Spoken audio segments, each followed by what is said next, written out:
Chapter 1. The Emergence.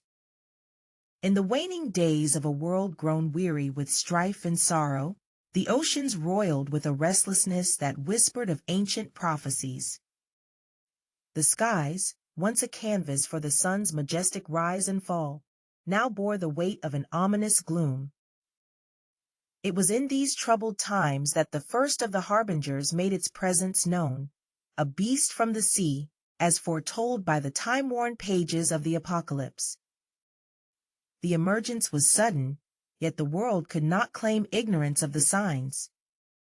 For centuries, scholars and seers had pored over the revelation, interpreting the cryptic verses that spoke of beasts and judgments.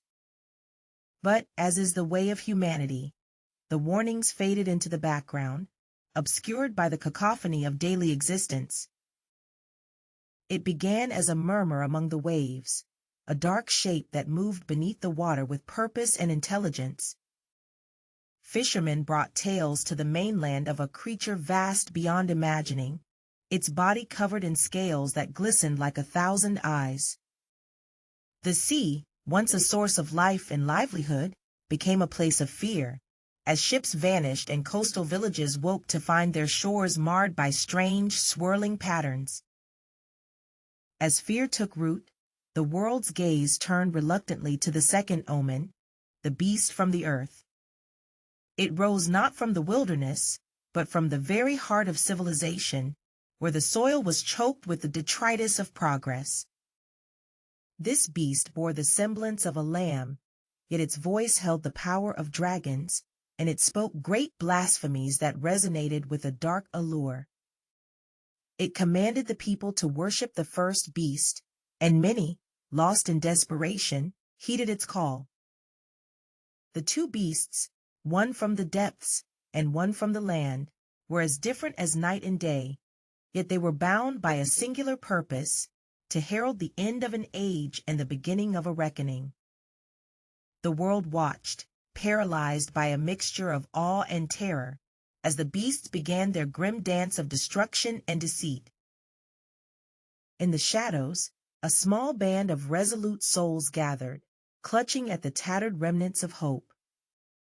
They were the keepers of the ancient texts, the ones who had seen beyond the veil of the present and into the heart of what was to come.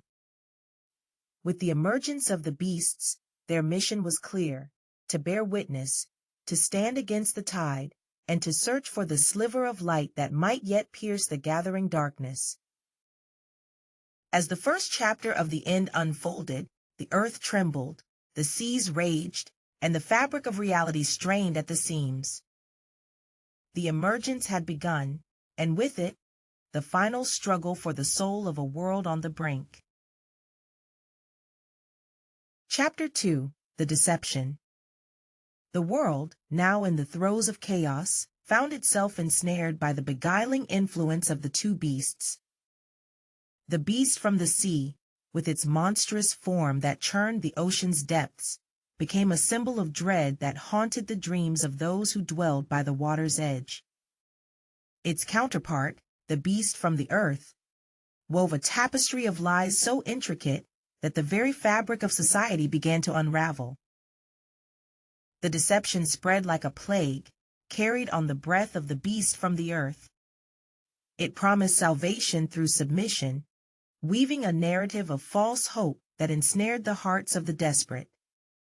The beast's voice, both gentle and commanding, seduced the masses with promises of peace and prosperity should they pledge their allegiance to the beast from the sea. Governments and institutions, once pillars of order, crumbled as their leaders fell under the sway of the beast's influence. The symbols of the beasts appeared everywhere, marking the foreheads and hands of those who had succumbed to their will. These marks became badges of honor for some, and chains of bondage for others, as society split between the faithful and the defiant. Amidst the turmoil, the small band of resolute souls, the keepers of the ancient texts, found their purpose tested as never before. They moved in secret, for the beasts had eyes and ears in every corner of the world. the keepers shared their knowledge with those who would listen, spreading the truth of the deception and the reality of the beast's intent. As the keepers worked to undermine the beast's influence, strange miracles began to manifest around the beast from the earth. Fire fell from the heavens at its command, and images of the beast from the sea were given life, speaking great lies and causing many to wonder and wander further from the truth. These dark wonders served to strengthen the beast's hold on the people, convincing many that they were witnessing the divine.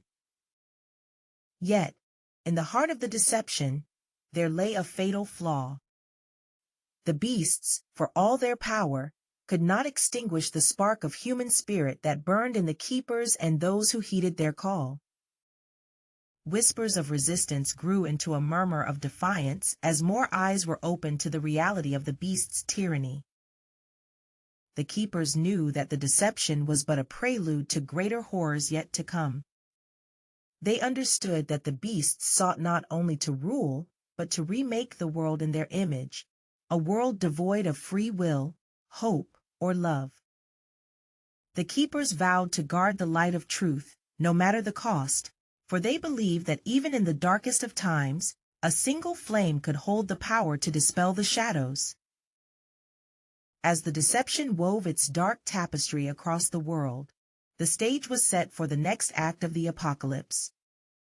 The keepers braced themselves, knowing that the true test of their resolve was just on the horizon. The battle for the soul of the world was far from over, and the keepers would need all their strength and cunning to face the trials that awaited them. In the darkest hour, when the shadow of the beasts loomed large over the land and sea, the keepers of the ancient texts stood firm. They had become the heart of the resistance, a beacon of hope amidst the encroaching darkness. Their message of truth, once a whisper, now roared as loudly as the ocean's waves, carried by the indomitable spirit of those who refused to bow to the deception. The resistance, a tapestry of the brave and the bold, the wise and the weary, rose together, united by the common thread of their humanity. They fought not with swords or spears, but with the unyielding power of their conviction. They exposed the lies woven by the beast from the earth, revealing the hollow promises that had ensnared so many. As the truth spread, the marks of the beasts began to fade, like mist under the morning sun. Those once bound by fear and falsehood found their shackles broken, their spirits rekindled by the flames of rebellion. The symbols of the beasts, once emblazoned with pride, now stood as relics of a fading nightmare. In the final confrontation, the keepers faced the beasts, their resolve shining like a lighthouse against the storm. The beast from the sea, its power waning, retreated into the abyss from whence it came. The beast from the earth, its voice now a hollow echo, faltered and fell silent, its dark miracles extinguished by the light of truth. The world, forever changed by the trials it had endured, began to heal. The seas calmed, the land flourished, and the skies cleared to reveal the stars that had watched over humanity's struggle. The keepers, their mission fulfilled, passed on their legacy of vigilance, ensuring that the lessons of the past would light the way for the future. In the aftermath, the resistance dissolved, not in defeat, but in victory. The keeper's flame of truth continued to burn in the hearts of all who had stood against the darkness.